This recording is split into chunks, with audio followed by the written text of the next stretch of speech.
Yeah, I'm curious how you would articulate the CTMU ontic epistemic coupling. Well, I would say that in order to attribute existence to anything, you have to identify it.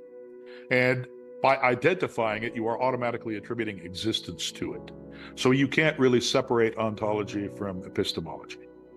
All right? Identification and existence are just passive and active sides of the same thing. So that's what we mean by the CTMU couples ontology and epistemology in something called the metaformal system, on which I've written a paper. Attributing existence is active. Okay, when I attribute existence to something, that's the active part. But in order to do that, I have got to passively identify it. I've got to recognize it for what it is in its own right. That's the passive part. Okay, is the recognition. Then I have to convert that into an attribution of existence. And those two things are one and the same thing. They're just in opposite directions. One, from me to what I'm recognizing, which is the passive side, and the other that coming from what I'm recognizing to me, that is the passive side because I'm reading it. Whereas I then in turn recognize the existence of or attribute existence to whatever it is that I'm perceiving. You can't separate them because both of those terms, existence and identification, they're mutually recursively defined. In other words, if you take either of those terms away, you no longer have a definition for the other term. Okay, this means that we've got to treat them together. They've got to remain coupled at all times. Mac, you ever hear of John Archibald Wheeler, the physicist?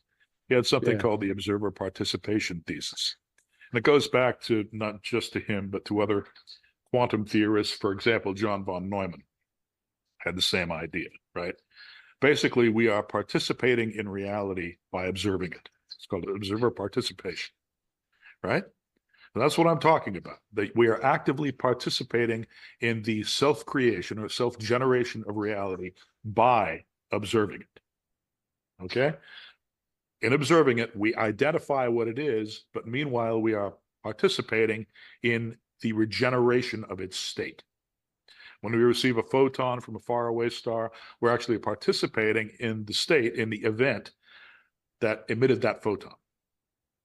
But anyway, the point I'm trying to make is that you cannot separate ontology and epistemology. You cannot separate existence from identification. In order to exist, something has to exist as something identifiable. Otherwise, there is nothing to which existence can be attributed. Okay, if we point at something and say, okay, that exists, well, that implies that our pointing, our gesture means something.